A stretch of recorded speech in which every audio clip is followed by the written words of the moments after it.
ہم وہی کہیں گے جو ہمارا دین ہم کو بتاتا ہے، عمل کرو تو تمہارا بھلا ہے۔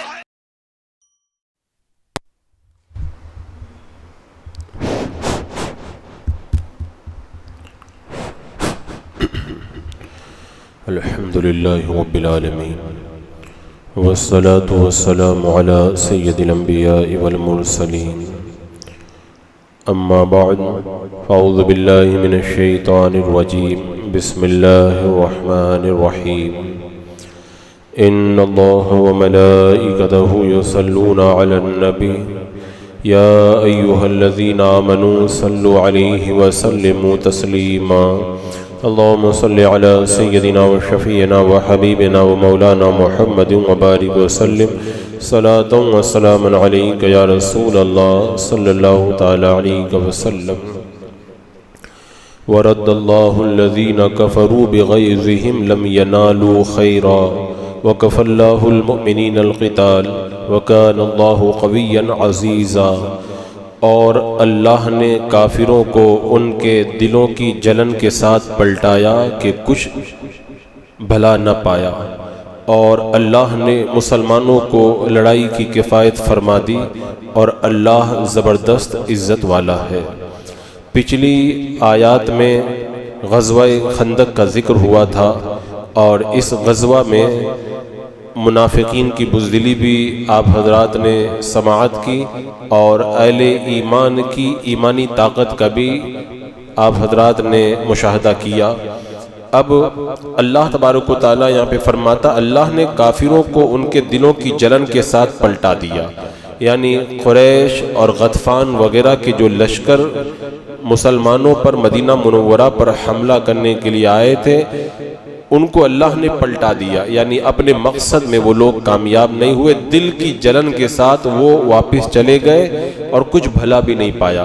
انہوں نے سوچا تھا کہ مسلمانوں کو اور اہل ایمان کو سب کو مٹھا کر کے رکھ دیں گے، لیکن وہ ایک ذرہ برابر بھی مسلمانوں کا کچھ نہ مٹھا سکے اور واپس نامراد ہو کر کے پلٹ گئے، اور اللہ نے مسلمانوں کو لڑائی کی کفایت فرما دی، یعنی اللہ نے فرشتوں کی مدد بھیجی، ہوا کی شکل کے اندر ایسی آندھی بھیجی جس کی وجہ سے کفار بھاگنے پر مجبور ہو گئے، تو ساری ان کی پلاننگ فیل ہو گئی اور وہ نامراد ہو کر کے واپس پلٹ گئے۔ اللہ نے مسلمانوں کی مدد فرمائی، فرمایا اللہ قوت والا عزت والا ہے، اللہ زبردست عزت والا ہے۔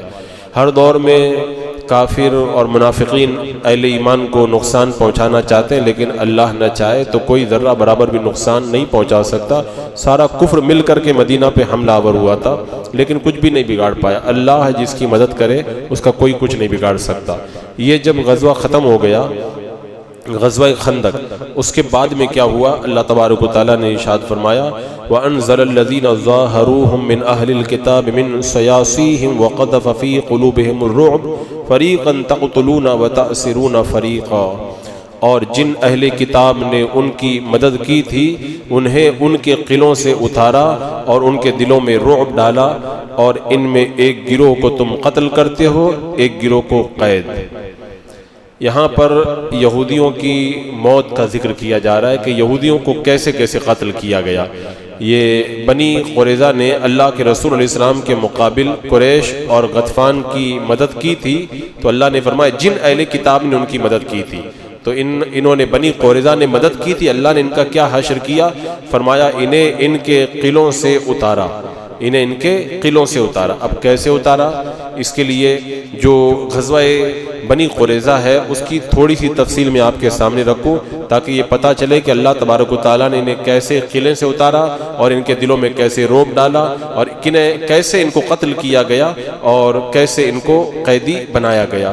جب غزوہ خندق مکمل ہو گیا اور اس غزوہ خندق سے واپسی کے بعد میں میرے آقا صلی اللہ تعالیٰ علیہ وسلم اپنے کاشانہ اقدس پر تشریف لے گئے تو حضرت جبریل علیہ السلام میرے آقا علیہ السلام کے در دولت پر حاضر ہوئے اور آنے کے بعد میں کہا کہ اللہ کا حکم ہے فوراً قریظہ کی طرف، بنی قریظہ کی طرف نکلیے، ان کو مہلت مت دیجیے۔ کیوں؟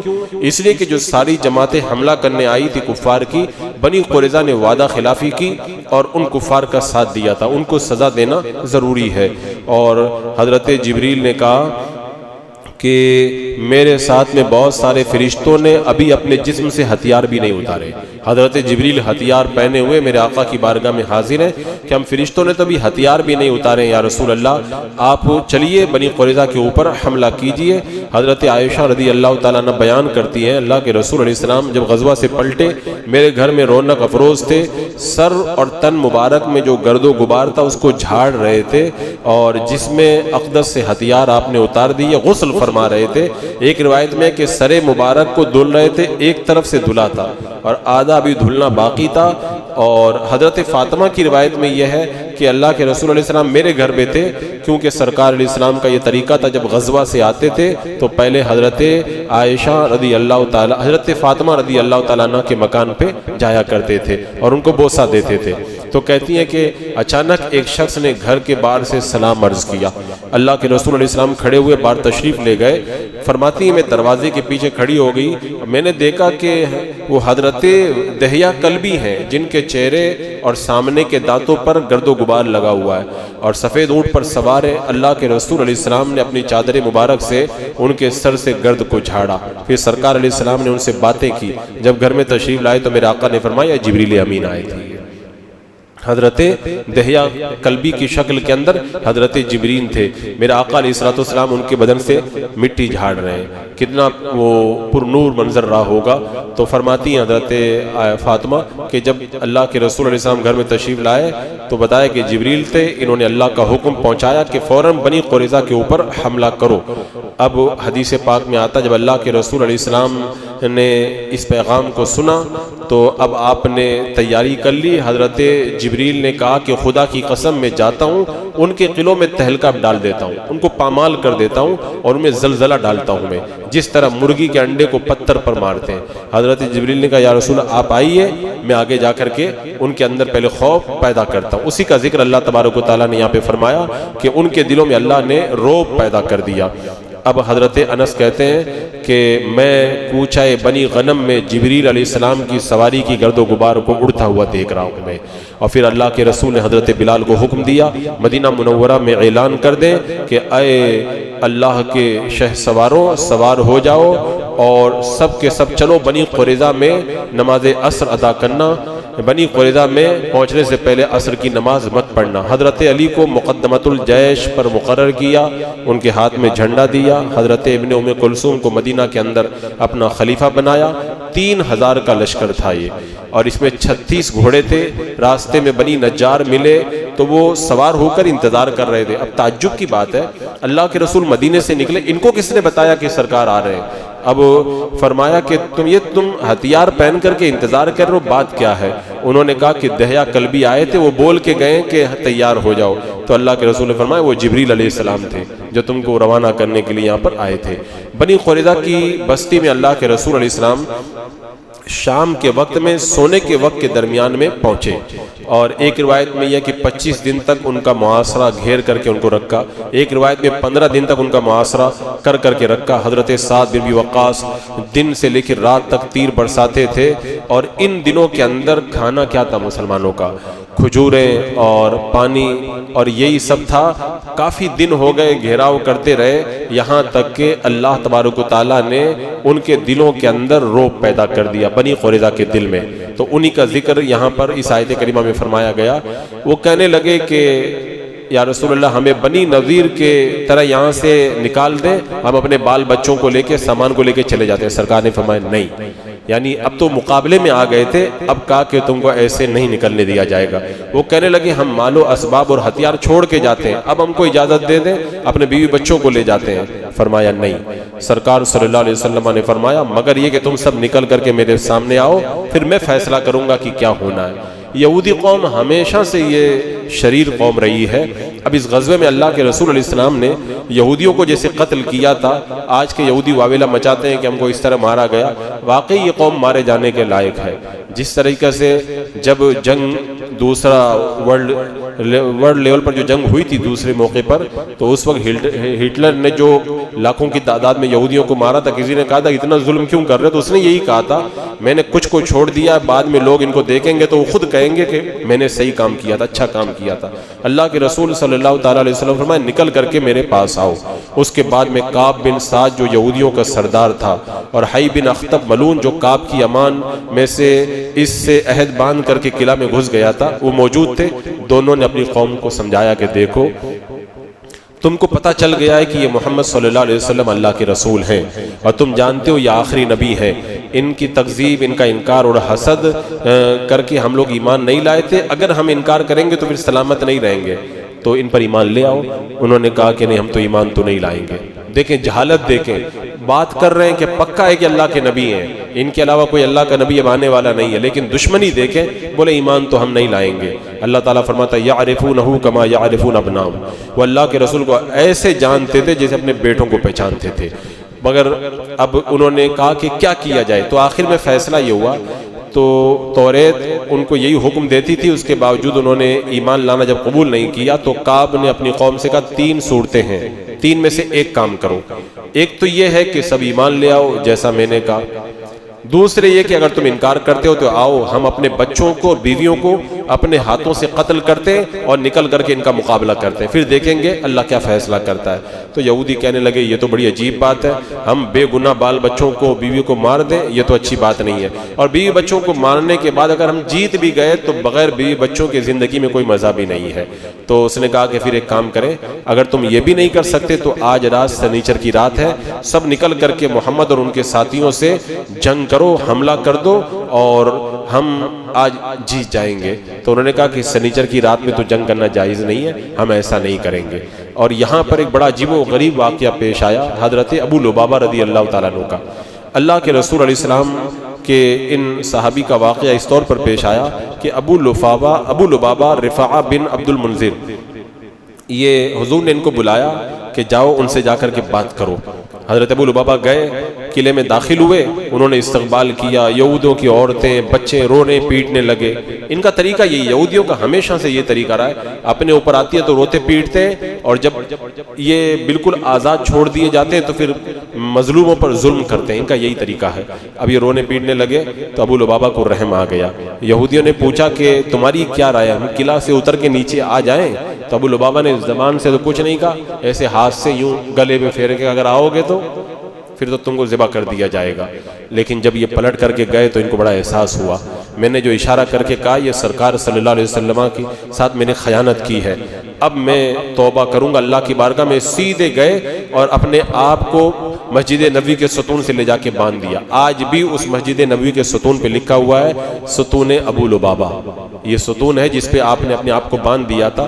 سرکار نے فرمایا کہ اگر میرے پاس آتے تو میں ان کے لیے استغفار کرتا، اب انہوں نے اپنا فیصلہ اللہ کی بارگاہ میں چھوڑ دیا، اب اللہ ان کا فیصلہ فرمائے گا۔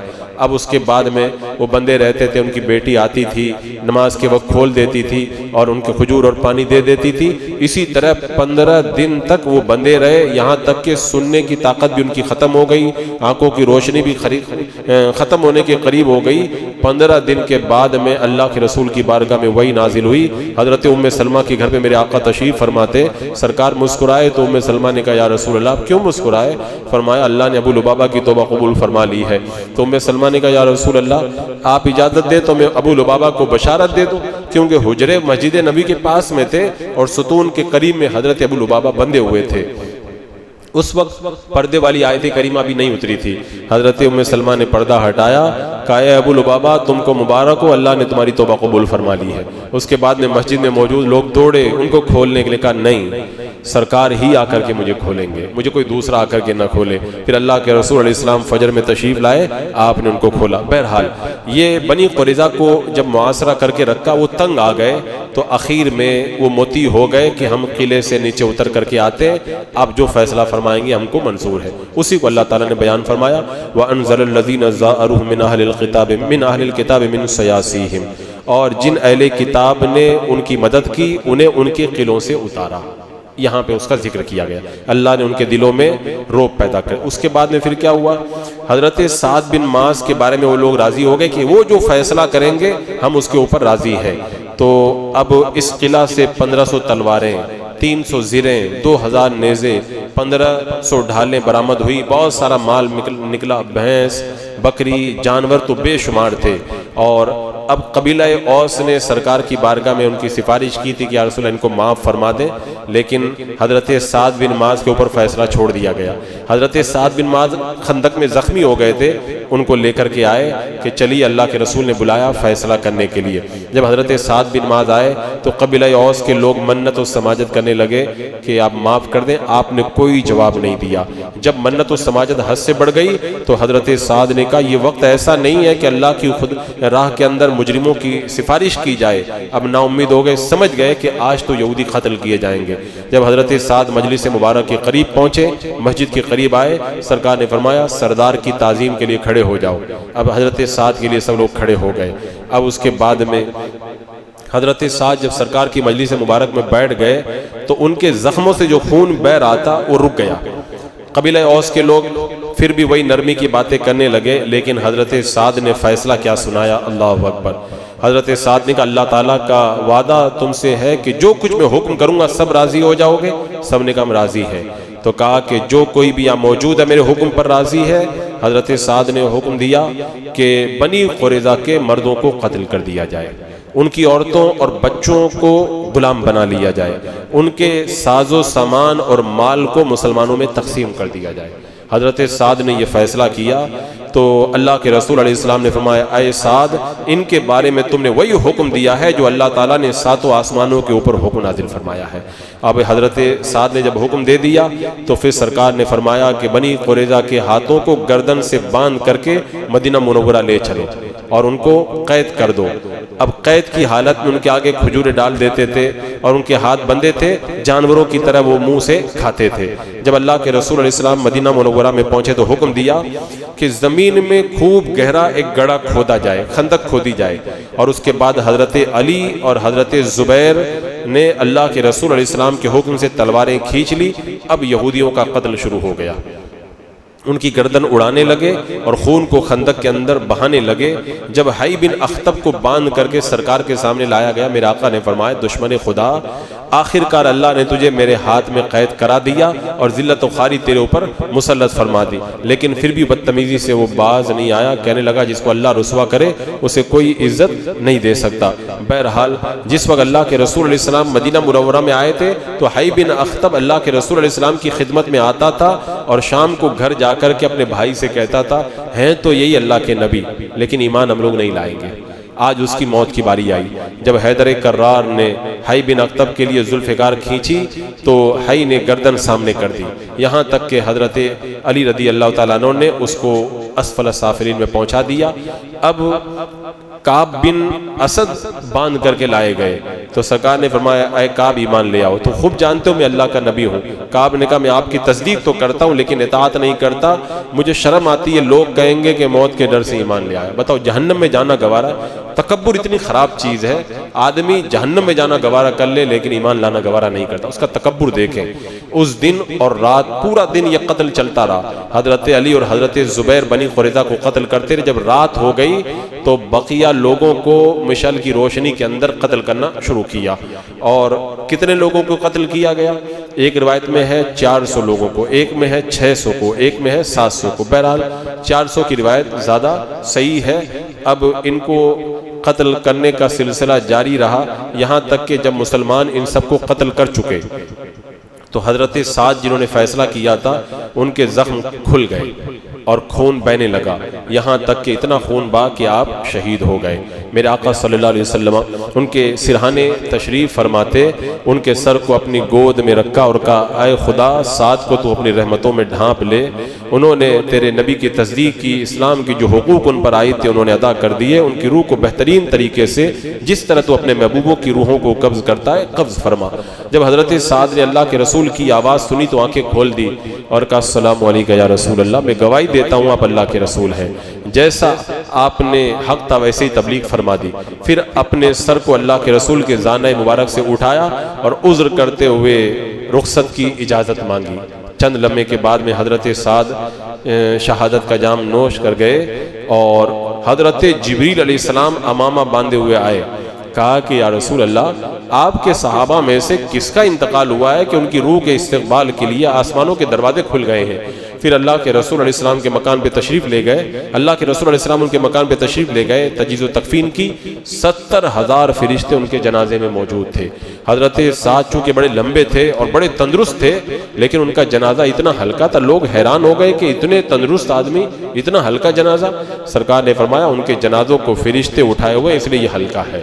اور حدیث پاک میں آیا کہ اگر کوئی قبر کے دبانے سے بچتا تو حضرت سعد بچ جاتے، لیکن قبر نے اس بندہ صالح کو بھی پر تنگی کی، اس کے بعد اللہ تعالیٰ نے ان کے لیے کشادگی فرما دی۔ حدیث پاک میں ہے ان کے انتقال پر اللہ کا عرش حرکت میں آ گیا، یا تو ان کی روح کی آنے کی خوشی میں حرکت میں آ گیا، یا ان کے مرنے کے حزن اور ملال کے اندر حرکت میں آ گیا۔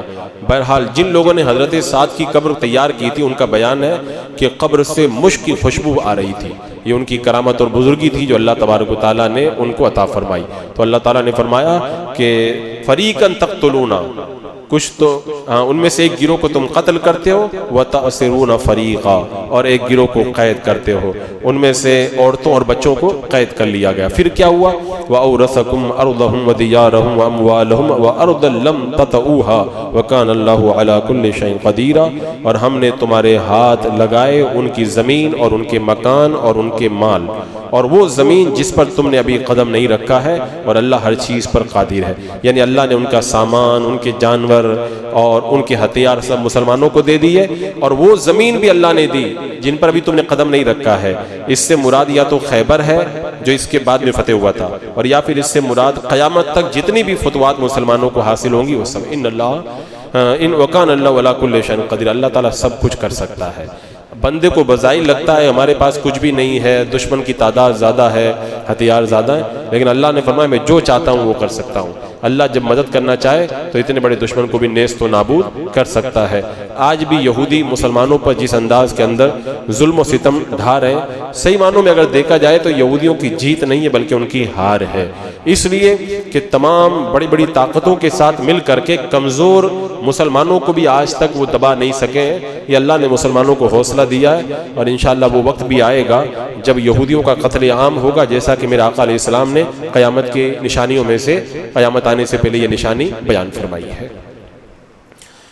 بسم اللہ الرحمن الرحیم، اللہم صلی علی سیدنا مولانا محمد وبارک وسلم، صلاۃ و سلام علیک یا رسول اللہ، یا اللہ یا رحمان یا رحیم العالمین۔ اپنے محبوبان بارگاہ کے صدقے میں اعمال صالحہ کی توفیق عطا فرما۔ اے اللہ مسلمانوں کی جان و مال، عزت و آبرو، ایمان، عقیدہ، عمل کی حفاظت فرما۔ اے اللہ بالخصوص غزہ فلسطین کے مظلومین کی مدد فرما، ایمان کی زندگی ایمانی پر خاتمہ نصیب فرما۔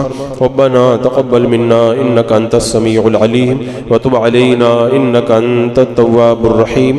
ان اللہ وملائکتہ یصلون علی النبی یا ایہا الذین آمنوا صلوا علیہ وسلموا تسلیما۔ اللہم صلی علی سیدنا وشفیعنا وحبیبنا ومولانا محمد وبارک وسلم، صلاۃ و سلام علیک یا رسول اللہ۔ سبحان ربک رب العزة عما یصفون، وسلام علی المرسلین، والحمد للہ۔